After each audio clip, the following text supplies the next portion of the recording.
नमस्कार मित्रांनो, राज्यातील सर्व संजय गांधी निराधार अनुदान योजना, विधवा पेन्शन योजना, श्रावण बाळ सेवा राज्य निवृत्तीवेतन योजना, वृद्धपकाळ निवृत्तीवेतन योजना आणि इतर सर्व निराधार योजनेच्या लाभार्थ्यांसाठी आजची माहिती खूपच जास्त महत्त्वाची असणार आहे। कारण मित्रांनो, गेल्या काही दिवसांपासून राज्यभरातील सर्व लाभार्थी सतत एकाच प्रश्नाच्या चिंतेमध्ये आहेत। मे महिन्याचा हप्ता अजून का आला नाही? सरकारकडून नवीन जी आर कधी येणार? निधी मंजूर झाला आहे का? आणि सर्वात महत्त्वाचं म्हणजे पैसे येणार की नाही? तर मित्रांनो, आता सर्वात महत्त्वाचा प्रश्न म्हणजे सरकारकडून अजूनपर्यंत अधिकृत जी आर किंवा नोटिफिकेशन का आलेलं नाही आणि मे महिन्याच्या हप्त्या वाटप संदर्भात शासन निर्णय नेमका कधी जाहीर होणार? तर सध्या विभागीय स्तरावर निधी वितरणासंदर्भातील प्रक्रिया सुरू असल्याची माहिती समोर आलेली आहे। विविध विभागांकडे फाईल प्रक्रिया, निधी मंजूर करण्यासंदर्भात आणि निधी वाटप करण्यासंदर्भात त्यासोबतच आवश्यक कागदपत्रांची पूर्तता सुरू असल्यामुळे शासन निर्णय जाहीर होण्यासाठी थोडा वेळ लागत असल्याचं सांगितलं जातंय। तर मित्रांनो, सध्या मिळालेल्या माहितीनुसार सरकारकडून येणाऱ्या पुढील अपडेटमध्ये निधी मंजूर करून मे महिन्याचा हप्ता लाभार्थ्यांच्या खात्यामध्ये वितरित करण्यासंदर्भात तारीख जाहीर केली जाणार असल्याची मोठी माहिती समोर येण्याची शक्यता आहे। त्यामुळे पुढील काही दिवस लाभार्थ्यांसाठी अतिशय महत्त्वाचे असणार आहेत।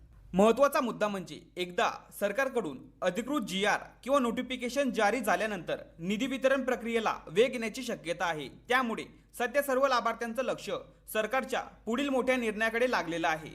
तर विशेष म्हणजे राज्यातील जे पात्र दिव्यांग लाभार्थी आहेत त्या दिव्यांग लाभार्थ्यांच्या खात्यामध्ये एप्रिल आणि मे महिन्याचा हप्ता जमा झालेला आहे। अनेक दिव्यांग लाभार्थ्यांच्या खात्यामध्ये पैसे जमा झालेले आहेत।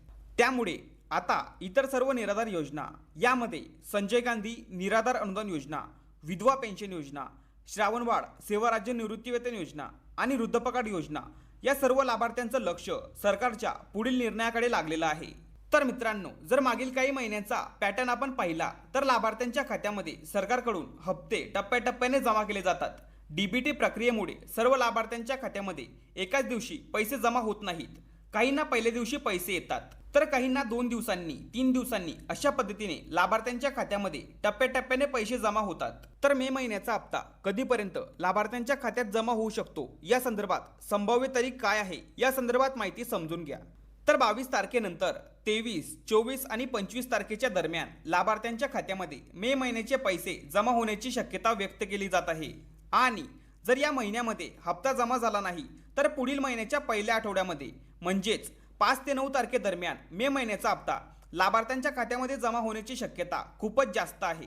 तर मित्रांनो, आणखी एक महत्त्वाची गोष्ट म्हणजे सध्या सोशल मीडियावर अनेक प्रकारच्या अफवा पसरवल्या जात आहेत। काही जण सांगत आहेत की योजना बंद झाली, तर काही जण म्हणत आहेत की आता पैसे येणार नाहीत। पण मित्रांनो, शासनाकडून अधिकृत माहिती येईपर्यंत कोणत्याही अफवांवर विश्वास ठेवू नका।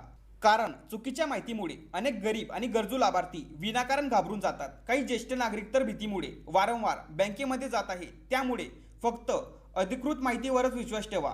तर या संदर्भात जी काही नवीन माहिती, जी काही नवीन अपडेट येईल ती माहिती सर्वात आधी तुमच्यापर्यंत पोहोचवण्याचा मी प्रयत्न करणार आहे। आणि त्यासाठीच मी एक व्हॉट्सअप ग्रुप बनवलेला आहे। तर तुम्ही त्या व्हॉट्सअप ग्रुपला अजूनपर्यंत जॉईन केलं नसेल तर लवकर त्या व्हॉट्सअप ग्रुपला जॉईन करून घ्या। त्या व्हॉट्सअप ग्रुपला जॉईन होण्यासाठी लिंक तुम्हाला या व्हिडिओच्या डिस्क्रिप्शन बॉक्समध्ये दिलेली आहे। लवकर आपल्या व्हॉट्सअप ग्रुपला जॉईन करून घ्या। महत्त्वपूर्ण हा व्हिडिओ राज्यातील सर्व संजय गांधी निराधार अनुदान योजना, विधवा पेन्शन योजना, श्रावण बाळ सेवा राज्य निवृत्तीवेतन योजना आणि इतर सर्व निराधार योजनेतील लाभार्थ्यांपर्यंत शेअर करा। आणि अजूनपर्यंत आपल्या चॅनलला सबस्क्राईब केलं नसेल तर लवकर आपल्या चॅनलला सबस्क्राईब करून घ्या। अशाच महत्त्वपूर्ण माहितीसह व्हिडिओ आपल्या चॅनलवरती येत असतात।